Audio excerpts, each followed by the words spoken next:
4 FM Harare Beats. Adzikisa Munyengetero Mambo Duterere. It is a Monday morning as always. It is Recovery Monday Morning Motivation, where we get to inspire each other, motivate each other, coming out of a weekend that had a lot of things, be it good things and bad things, but you still want to be motivated as we see through another week again. Let's make the best out of this week, the 17th of July 2023. We are going live on our Facebook page, and we are live on our Facebook page, Capitalk 100.4 FM, Recovery Monday Motivation. And of course, today we are talking about move on. You need to move on in everything that you are doing, whatever you're doing. Evangelist Muparinga is in the studio. Good morning to you, Evangelist, and welcome to Capitalk. Are you moving on? Yeah, we are moving on. We are moving on. Yeah. That's what we're talking about. Let's move on. Blessed morning, Zimbabwe. Magadimese kwamuri kumativi mana ikoko mwari wakitire nyasha zvikuru. Firstly, I'll start with the scripture kuti tive a foundation, a background yakanaka. Mark chapter 2. Inotara pamusoro pemurume anga ari paralyzed. Anga ne 4 friends dzakamutora dzikaenda naye kumba kwakuna Jesu. Vada kupinda padhoo pavakazara hapana kupindika. Timba rina kuruza mwoyo ndokubva raenda nepamusoro pemba. Vakabreka the roof vakaisa hama yavo kuna Jesu ikaporeswa. So nyaya ndinotara nezvayo inyaya yekuita move on. You see, this person aigona kutaura nehama dzake kuti haazvaramba komana next time tozongotry mumwe musi ava navasi kuda nekudini. But wanyatsoona kuti we need to make a plan, we need to break a new ground. Kana iraramba entrance iri natural, ngatitei kana zvokuita zvokuti tinotopasa roof yemunhu tipinde mukati, because Jesu wacho ndiye ende nguva yacho ndiyo.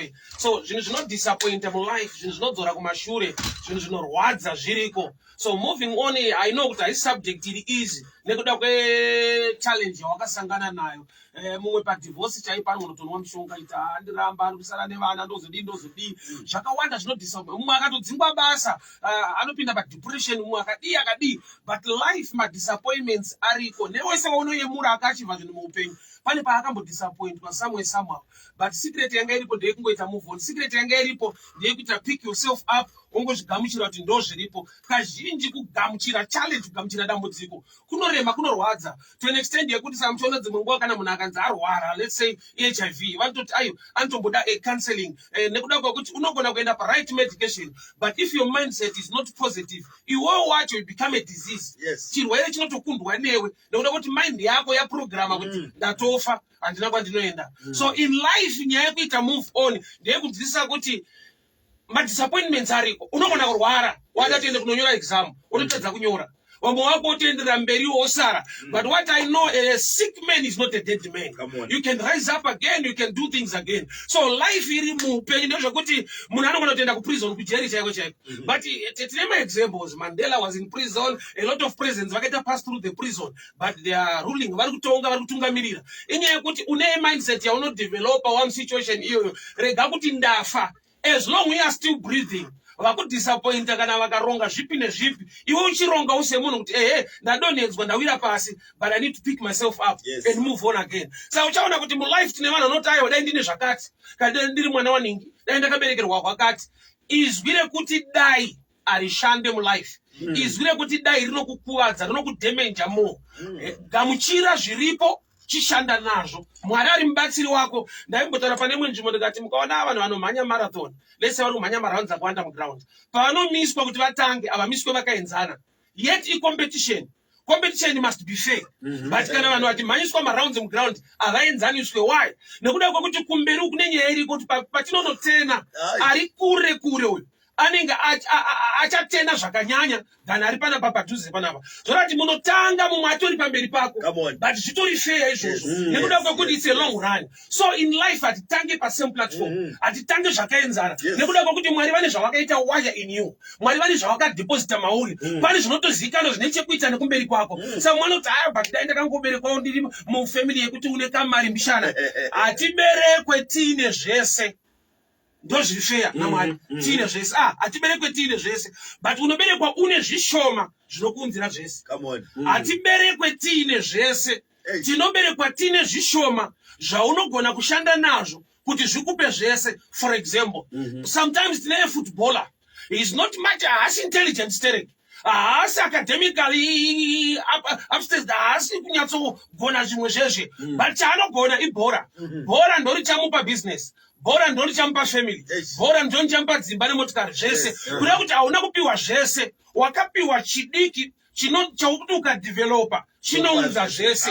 Vazhinji vakachibva mulife vanga vasina zvakawanda, vane zvishoma zvavakashanda nazvo kuti zvishedze zvakawanda. So ukangova nekudemba nekungofunga kuti aiwa dai ndine zvakati, dai ndine zvakati, dai ndine zvakati, dai ndine maconnection naningi. Joseph ari kuprison anga asina any connection na king, but paakava neconnection nefellow prisoner akazotaurwa zita rake kuna mambo. Zvoreva kuti sometimes the prison chingoti aiwa dai ndavana vanhu timu rekumusoro, dai ndazwana newe kwakati, but kune vanhu vanogara vari kumusoro ikoko but vasina mazivo zvinokunzira zvisipo, kuziva kuti kana mulife ndikadisappointwa asi ndine chandinogona, ndine chandinoziva. Ichocho chidiki chinokusvitsa kure, ukagona kuchimaneja, ukagona kudevelopa skill, ukagona kunyatsoshanda nacho zvakanaka. Relate nemwe nguva nevanhu chivaudza kuti munoziva here kuti kune munhu wekuti haana zvimwe zvaanonyanyogona mulife but ndibhabha chete, but pakuva bhabha akava so professional to an extent yekuti haachagere vanhu varodinari, haachagerera mari shoma, haana kudevelopa zvimwe zvinhu, akangoziva kuti ndinogona kutamba nechigero to an extent yekuti anogona kutova bhabha to the president. Anokuziva president munhu anotogerwa musoro, munhu iyeyo ndiye kaofisi kake kanomupa right yekubata musoro wapresident. Ndiye munhu anogona kutora statement isingataurwa navamwe vese kuti mudhara murukomesa gotsi, kaofisi achitogamuchirwa kuti agona kumwa musoro, agona kumwa musoro, but iwo augona kuzvitaura even kuti general manager kune imwe nzvimbo kuti mudhara ari kumwa musoro. Why? Kuti munhu akangoziva zvishoma zvangu muarea yangu zvinonzwira zvizhinji zvandinoshuwira. So vanhu vanogona kukudisappointa, but developa chimwe chinhu chaunogona kushanda nacho. Hatina kupiwa zvese, but takapiwa zvishoma zvinotishedzera zvese zvatinoda mulife. So life iripo pakuti madisappointments, hakuna munhu asina kubvira adisappointwa mulife. Vanhu vanogona kurambwa nehama, vanhu vanogona kudivorca mumamarriages, but kupika yourself up and move on idecision yaunofanirwa kuita, zvinhu zvaunofanirwa kugara uchizviudza wega kuti aiwa pane kunoendwa, pane zvinofanirwa kutoitika chete muupenyu.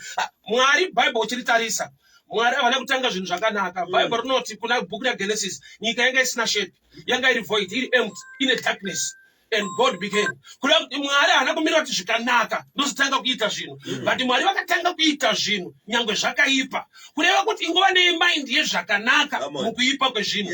Unosvika pari empty, pari void, pari shapeless, but iva nemind yekuti ndinofanira kuzosiya panapa pane shape, ndinofanira kuzosiya panapa zvinhu zvakuita zvakanaka. So life hautitangire pakafanana. Life ine madisappointments, but mamwe madisappointments masetup yekuti udiscover chimwe chinhu chaunogona kuita chiri greater and better. Tine vanhu vakadiscover zvinhu zvihombe muupenyu vadzingwa mabasa, zvekuti platform yekudzingwa kwebasa haina kumitira zvakanaka.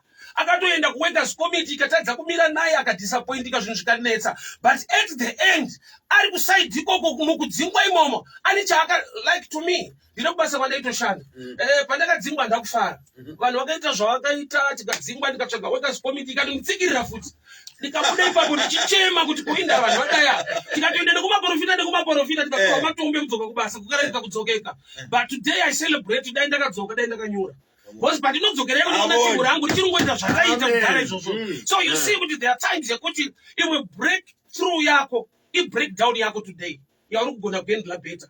Imwe breakthrough yako yaunoshuwira inotangira pabreakdown yawasangana nayo nhasi yausingade. So kune zvinhu auza kurwadziswa, kudisappointwa kunorwadza, because dzimwe nguva ndo pane tarisiro yako kuti ndo pabasa pangu, ndo pane kubudirira kwangu, ndo pane charonga zvinhu zvangu, but mulife zvinoitika kuti paunotarisira kuti ndo pane zvese ikambani inogona kuvhara. Wodi zvinoitika muupenyu kuti waunotrasta kuti ndiari kundiroora last minute unokuza kuti munhu aenda kuchando enda achataura newo zvatopera. Unoswera but anokuda wariko. Life mikana muupenyu Mwari nyasha dzainadzo ndedzekuti munhu akangoita pick up upenyu hwake kubva pakudona, kubva pakurejectwa, Mwari vanoshanda naye. A lot of people vari rejected, ukatarisa even in the Bible, vanhu vakazosvika pakuachievha zvinhu muupenyu nekuda kwekuti havana kuita stuck muzvinhu. Dzimwe nguva I also blame us as preachers, because there are times yatinoudza vanhu, people are stuck in sin, vanhu vari stuck muzvivi to an extent yekuti he cannot move forward because anozvipa mhosva, pani pamba kuti unopinda musituation zvinhu zvawakaita wega and you begin to blame yourself. Saka vanhu dzimwe nguva vada kutichwa, kwete kuregerera, asi kutichwa kuzviregerera. Vanhu vafanira kusvika pavanozoudza kuti ayo apa ndakakanya ndikaita izvi, but still I need to move on. Pane kuswera gore rese ngoti apa ndini ndakapaisa, ndini ndakakanganisa. Vanhu vanofanirwa kudzidziswawo kuzviregerera. We'll move on in just a moment. We take a commercial break. It's Recovery Monday Motivation on Capitalk.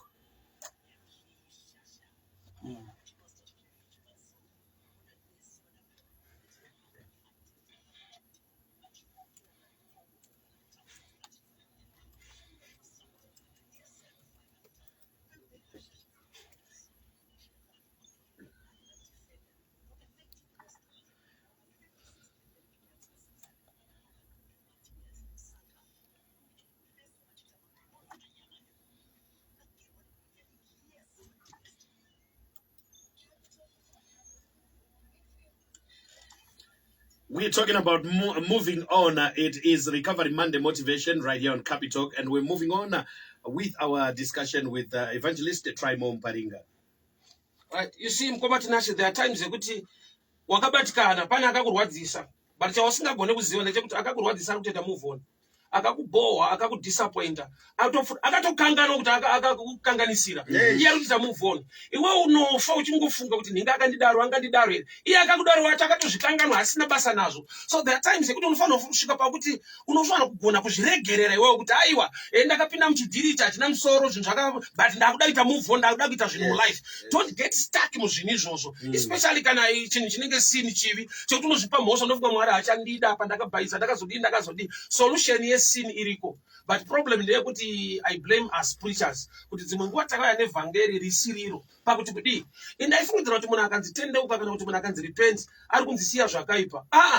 Munhu haudzwe kusiya zvakaipa, munhu anoudzwa pamusoro paJesu ane simba rekuti akamugamuchira anogona kusiya zvakaipa, nokuti chakaipa chine power. So munhu akanzisiya zvakaipa munamate, that's a wrong gospel. Uyai munamate muwane nyasha dzekusiya zvakaipa. That's why Jesu aiti uyai Yesu anokonzera kuti vasiye zvakaipa.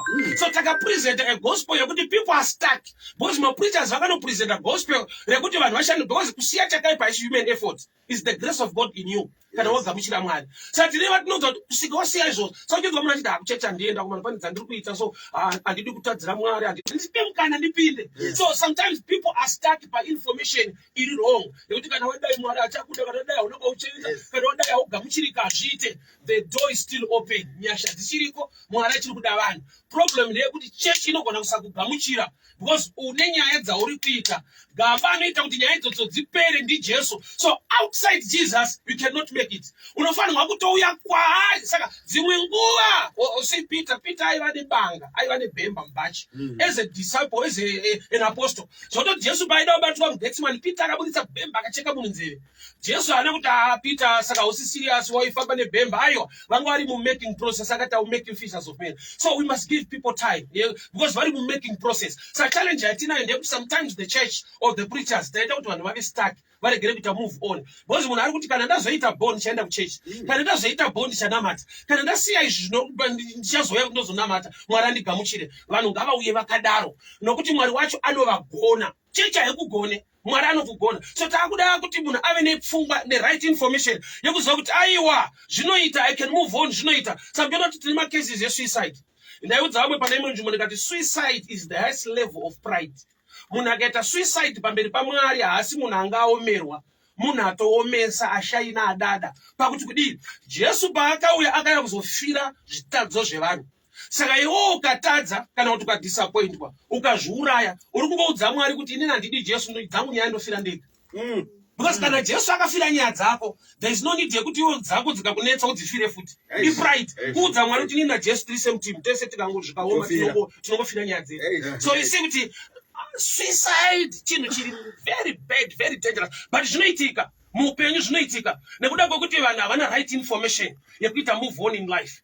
Unova disappointed to an extent yekuti unoona nyika yaguma hauna kwauchaenda, hapana chimwe chichabuda. But I've come to tell people kuti kune vanhu vakatoenda kuma extreme yemasituations awinawo who are still standing today, and vakatomove the positive way. Mwari akawanira nyasha, zvinhu zvikachinja. Munhu can be in prison for many years, achibuda imomo Mwari achimuwanira nyasha, zvinhu zvichiendeka. Inyaya yemindset, one situation iyoyo gona kumbobvuma zvinhu zviripo, kwete nokuti unozvida, but ndo zviripo. Ndasungwa ndiri kujeri, ndo zviripo. Saka chino dzimwe nguva munhu anobuda akasimba. Azvino kuti jeri rinosimbisa. Zvino kuti mindset yaakadevelop ari mujeri yakamupa kusimba. Why? Kune that you can move on. Kune ma situations are beyond your control. Ekuti iwayo unongo chingogara chingoti mamoms vangu vangu ari bozi unogona ngori mwana wachifeve. Chinotozikana maraini. Tamoms wake ndo kubawa yekudidi. Zviriko kuti chifeve munhu ende anotoberekawo mwana. Saka iwewe hausiri wechifeve, iwewe hausiri wode problem. But wakabereka ma problems. But nyaya iripo is to move on. Kuva ne focus. Kuva ne kuziva kuti God can do something in my life. Saka zhinji kacho people are stuck to an extent yekuti hapana ari kumuva. Why? Nekuti ungochidzonza unoenda kupa pasisina. Ukaone zvaramba izvo hapana chinobuda. Uchadiwa nani wapere wewe. Ndoma statement yevarume manje kana disappointed nemukadzi ako. Kuna uchaenda watosakara wapera basa. Kune vanhu vanogona kuwanirwa nyasha to an extent yekuti unoshama kuti uyu akazoita bounce back. Uyu zvakazoita akatozowana munhu anomuda. Nyaya ndeye mindset yako, anokuda ariko, but kuna anogona kukuudza kuti hauchadika, wapera kuda kwauchaenda. Life munhu wese zvinotaura vanhu i10%, 90% madecisions. Hautadzise shiri kubhuruka pamusoro pako, unofanira kudzitadzisa kuvaka dendere mumusoro mako. Why? Because ndiwo neruoko runosvika pamusoro, but kumusoro you cannot. Saka pane nyaya mulife yekuti zviri beyond your control, gona kuzviaccepta. Ndo zvazviri ndiri munhu mutema ndogara kuAfrica. Because zvichemo zvedu kazhinji dai ndiri kustates, dai ndiri overseas. Ndaudza vanhu kuti kuenda overseas nyange kwakanaka, but kubva kuAmerica uchiuya kuno futi kuuya overseas. Utori mhiri so far. And hapana chikuita. Utori overseas no. But hapana chikuita because inyaya mindset yako. Waunzwa kuti maybe kuenda ndo overseas saka ndikaenda ndo pane breakthrough yangu. So move on there kuti visa radeniwa. Unodzoka kumba ukatodya sadza ukatanga kutoronga zvimwe zvinhu mulife. Pane nokuti kana visa raramba plans ese ndo zvaka tine vanhu vanoita suicide yekuti anotengesa kana deni otengesa motikari dzako kuti ndakuenda last minute zvinhu zvoita bounce back hakuna kwaachaenda otanga kuchema kuti amana une zvandakaita madecisions iwayo kudisappointwa mulife kuriko. But you need to move on. Life inoraramika panotangika zvikuru sei ukati Mwari ndibatsirei. Why? Because vanhu vakudisappoint avo vatoenda kuba kwari kutodya sadza kutofara nemhuri dzavo yonoswera uri mudepression. Move on in life. Usazvidzikisire iwewe. Vanhu kana vakatokuti hapana chichabuda hapana kwaunoenda, ingoziva kuti ndo kufunga kwavo haisi pfungwa yaMwari. So there are times yekuti vanhu vazhinji vari stuck inhau yekuti kuna akavaudza, kwete kuti ndo zvazviri. Hakuna akavaudza kana kuti vane kanhororondo, vane kahistory kakuti ninga akadai akanyura hakuna kwaakasimuka, ninga akadai paakadzingwa basa akadzokera kumusha. Vasatongonzwa vanhu vachiwadzirana pabasa, tunoenda kumusha, unaenda kumusha. Zvinotange zvokunge ichokwadi kuti munhu ese akuda basa anoenda kumusha. Ko kuna mwanoswera tonazi rakapera. Zvinoitika munogarika muno usingaende kubasa zvinoita. Why? Nekuda kwokuti takangogara tine mindset iyoyo ndokuti ukatobva pano wanyura pano hauchasimuka futi. Baba pana padai patobabata, it's good kuva disciplined nekubata nzvimbo yako zvakanaka, but tisanyeperana kuti there is no way out yekuita zvimwe zvinhu besides zviri kuitika ipapa. Life is a long journey. Kune vanhu vakadiscover zvimwe zvinhu zvihombe after vadisappointwa pazvinhu zvavaifungidzira kuti ndo zvihombe. Kune vanhu vakachinja macareer mulife. Amwe achiti icho chinhu chaunogona chete hakuna chimwe chaunogona. Life pane painokuisa pakona to an extent yekuti itori blessing in disguise yaurikuona kudiscover chimwe chinhu chiri bigger and greater kudarika chawaita. Iri kubasa kwandashanda ndanditi afita taingofitawo mavhiri evanhu tichawirana nekudii bandasangana naMwari nyasha dzandi ndaiswa pakona vandidzinga ndinoita ndono nditofitisa motikari dzangu boys rangu ndaifita naro nditopa kuti matipi tomapondo totaipana iwo ndingachishambisa kuti wakazvifambisa sei. Saka there are times yekuti chinhu ichocho chakaita semwe chakafurira umwe pabasa kuti saka kunzwa kunoraramika zvinoita futi ukabva pana pazvinoita zvechokwadi bo takangoudzwa mindset iyoyo kuti ukabva pano tsano maparara ukatongosiya izvo hakuna kwauchaenda. Ukasadai hapana zvinobuda. Life inoita chero pauri nyaya hombe imindset panzvimbo yauri. nyaya hombe mafungiro ako nekuzvigamuchira nekuti unozviona sei panzvimbo yese yauri. Dambudziko ratiinaro nderekuti vanhu havagone kuzviencouragea vega. They want people to clap hands for them outside, but inside ivo vachizvidzikisira. Bible wrote David encouraged himself in the Lord, Psalms 130. Kureva kuti pari pekuti vanhu vanga vasisade kumira naye, but iye akasvika pakuzvikurudzira, kuzviudza kuti I can pick myself up and I can still move on. Pane kunoendwa unambofa. A sick man is not a dead man. Amen. A poor man is not a dead man. Kune mamwe decisions ekuti ukameka no matter how poor you are, anokuelevate ukatochinja status ye life. Nekuda kwokuti une mamwe mafungiro awaita. Usazvinyepera ende usanyeperwa nevanhu kuti hauna hama, dai unewa unoziva kumusoro, dai akatokusumudza kuenda ikoko. There's a starting point for everything. Tine vanhu vanogona kusvika ikoko vasina wawakaziva ikoko. Kunoendwa nekuda kwokuti kune dzimwe nyasha dzinogona kukutungamirira, kune imwe favor inogona kuuya muupenyu hwako. Saka matauriro evanhu ndoakonzera vanhu kuva stuck. People are not moving on because ari information yaakafitwa kunzi baba, ukaona waita chinhu chisina kubuda zvakanaka, waparara, hauna kwaunoenda. Pane zvakawanda zvinorwadza, shanda nekadiki kakakunakira to come out. Kueresa zvakaita kunge nguruve. Nguruve musoro wayo hauna mbonaka, but panoti bacon baba panotapira. Kuti nguruve yakaziva kuti chimusoro ichi munogona kurasa, but pabacon ndionei wako manje. Kuti une kamwe kaarea kane bacon yako, une kamwe kaarea kanokugadzirira zita, vanhu vakakuwanzira vakakuseka kwesoko, but pabreakfast vanosangana newe kubacon. Kureva kuti une kamwe kaarea kaunofanirwa kumaster, kaunofanirwa kuziva kuti kana vanhu vakadisappointa vakandidii, but I'm still alive. Kashanda nazvo zvinotiunzira zvese zvatinoshuvira mulife. So usararame upenyu hwekudemba. Sei usina imba, mudhara wangu anga asinawo, emadhara edu aya anga asina kurongeka. Iwe wamudhara. Same statement. So you need to move on. Wakuda kuita move kuti pavakagumira, pavakakundikana, stop the blame game. Because ninga akadai saka ndakazodai, because ninga akadai na iyo ane akatomurwadzisawo, but chicha akagona kuita move on. Vanhu vazhinji vatinoyemura mulife, vanhu vakameka decision yekungoziva kuti vakomana, kana vanhu vachiti ukatadza izvako kwaunoenda, ini ndakachitadza but ndiri kuda ndiwanirwe nyasha ndiwanewo kwandinoenda. Unoziva here kuti mulife zvimwe tine mastrategy takakudzwa navanhu, tokaita izvi unosvika apa, ukaita izvi unoisvika apa. Kune zvimwe zvisati zvataurwa zvaunogona kutoita zvikatova a surprise kuvanhu. Kuchechi kune song inotanza I need your touch once again. Yakunoda kuti Jesu andibate zvakare. That's a good song. But kune mukadzi vane the issue of blood. Haana kuenda kunobatwa naJesu. Bible rinoti akauya from behind. Akabata Jesu. Akapora. Vazhinji vaibatwa. That was the original process. But mukadzi akane new thing. Ndiye akabata. Akaporeswa. So kureva kuti there are new ways, new strategies to make things work in life. Inyaya kuti unongoshanda nezviri available. Haudi kuti Mwari ndiwanirewo grace. I want to do new things. Nyangwe ndiri stuck vanhu vachita ndina kwandinoenda because ndaita izvi. But chindidzidzisaiwo zvimwe, ndionesaiwo zvimwe. Why ndakuda a new way, a new plan to make things work in life. Why nokuti kungova stuck. And ndaifunza kuti vanhu mulife vane ka strategy kuti ukarwadziswa ukadii vanhu vanokudzwira tsitsi and vanozokubatsirawo kusumudza. Life is very cruel. Life haina kuchipa zvakudaro. Ukararama nekuti ndinganondidzwira tsitsi, you are wasting your time. Ane nyaya dzake, ane my issues ake. Pane murume akagara 38 years pabedside. Jesu paakauya akamubvunza murume, unoda here kupora? Murume ndobva ati handina munhu anondiwisira. Jesu akati aiyo, kwese nyatsoinzwa. Unoda here, ya willpower. Zvakuda kuti iwewo ude. Zvakuti vanhu havasi kukukanda yaimwe nyaya. Kurati Jesu anoti life ukaona vanhu vakutadza, vatadza kukubatsira. The willpower matters. Iwo uchiri kudai. Unoda here kupora. Murume aibvunzwa kuti unoda here kupora. Ane vanhu vakamuunza ipapo akagara akakomberedzwa nevanhu pabedside vakawanda, but hakuna aimuwisira mvura. Why? Nokuti vanhu vanga vakamukomberedza vanga vane nhamo dzavo.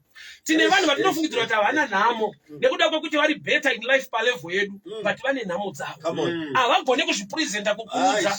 Why? Because kana munhu akaita mari kudarika yako, unoita pfungwa yekuti haana nhamo. Ane nhamo yake inomuchemedza behind the closed doors. Iwe hauzvizive. Saka pane pamwe pekuti unokuitira zvavo vasiye vana ninga vana nhamo, zvavo vanoninga vana nhamo. Hakuna munhu asina nhamo, nhamo dzinosiyana. Ende vamwe vamachua havadzipresente papublic. Iye kuda kuti vanhu vachandidzwira tsitsi, because handina baba vanhu vachandidzwira tsitsi, because handishandi vanhu vachandidzwira tsitsi. Life is stubborn. Price yeshuga kuna minister ndo price yeshuga kurova. Hakuna mashops evanhu vasina mari. Mashops ese ndeevanhu vakangofanana mulife. Kureva kuti ukangomirira kuti havachandi-understanda, havamboku-understanda. Why vanhu haashi Mwari, anoku-understanda ndiMwari. So yekuti kana zvadaiswa wako mana ndahenga maboots, people will make a way. Imbomira zvekuhenga boots. Zvipfeke tamba umwe mutambo tsvaga zvimwe zvekuita. Why? Because ukahenga boots mhuri yako haidye boots dzakahengwa, inoziva boots dziri kushanda. So in life, pese pauri disappointed, ingoziva kuti patoo neimwe way yekuti ndichiita zvimwe. Izvi zvaramba, but pane zvinoda kuita. I love song yaJames Chimombe. Chembere kwachiri yakabika mapi. Kuda kuti unyatsona kuti muriwo hapana, but atingangogara moto usina kuveswa. Kana dombo ngaridziye tongoisa mvura, pamwe pamwe rinogona kungotapira. We need to try new things, new strategies, new ways dzekuita kuti zvishande mulife. Why? Because takangodzwa kuti ukasaita izvi, isi chikasabuda, ukakundikana pane izvi, zvatoparara, wakutoenda kumusha. Kumusha kune munhu anogona kutorima akava successful darika munhu ari kuHarare. Tine picture yekuti ukangonzi waenda kumusha wafa. Waenda kumusha hapana chinobuda. Uri kumusha ukava ne a better mind, you can do things kumusha. Ukatova ne life iri nani, ikatosapota vanhu. Pane imwe hama inotumirwa mari nehama dzayo, hama yacho iri kumhiri. Ndaifunga kuti mari inobva kumhiri chete kai. Ndakazoti ndiri paline Western Union ndikanzwa umwe acho ndiri kutoendesa ikoko kuna ariko. Kuda kuti nyaya haisi yekuti ikoko ndokuri right. Uri kuite ikoko kwacho kwauri. Uri kuite ikoko kwacho kwauri. Because kwatinoti kuri right tiri kugeneralize. But otherwise, this is really a general term. Tikatsvaga individually. Uchana kuti kune ari pama 1, but ari kunzvimbo yaunofunga kuti kuri nani. Ukabva panapa unotoenda kumusha. Tine munhu ari kurarama upenyu hwekumusha ari mutauni. Life yaanorarama chaiyo hapana tauni iripa. Because anosvika pakuita gore asina kudya pizza. Kwete kuti haifarire, haidyike. Madyira life yake chaiyo musha. But anenge achingoti andikabva panapa ndozoenda kumusha. Utori kumusha. Ukatarisa life yako chaiyo ndotaibie kumusha manje. Inyaya yekungoti imindset yawodzwa tokaenda kwaparara unachaunoita. You can work out things uriko. Mindset yako chete. Pfungwa yako chete ndio inokupa success. Mwari hakuna nyika yaakagadzira ine disadvantage. Nyika yese mumadisadvantage ese aripo, pane kaadvantage karipo, kana vanhu vane better mindset, vane knowledge yekuziva, sei tiri pano, sei Mwari akatunza pano. Kumirira kuti pane vachadoneta, pane vachaita zvakati, donor mindset iri dangerous. Why? Nekuti dzimwe nguva, paunenge uchibatsirwa, vanokanganisa, paunofanira kuita breakout, like zvinoita life yebutterfly. Kuti inombodevelopa iri kana mukakuni mukaplastic cortisol kuti inofanirwa kubuda ichimanikidzira. Ukangoibatsira kubuda yafa. Why? Painomanikidzira kubuda mukakuni kaikai iri kudevelopa mamuscles ekuzoflya palifetime yayo. Saka paunenge ukabatsira kanobuda kari wika. Saka painozova butterfly ikangobhururuka 2 meters yaduwira pasi haisimuke futi. Why? Because yakabatsirwa. Rumwe rubatsiro haisi 8, rumwe rubatsiro itori 8 rumwe rubatsiro ruri dangerous, runoremadza pfungwa yemunhu. So there are times yekuti vanhu vakurwadzisa wadisappointwa, iwewe uchizviudza manje kuti I can move on. I can move on. Yes. Thank you so much, Evangelist. Try more Muparinga and keep moving on, and we'll keep moving on. And yeah, I'm at loss of words. And the Evangelist bata pano bata chaipo chaipo. Thank you so much. We close it off for today. It's back again now. Recovery Monday Motivation.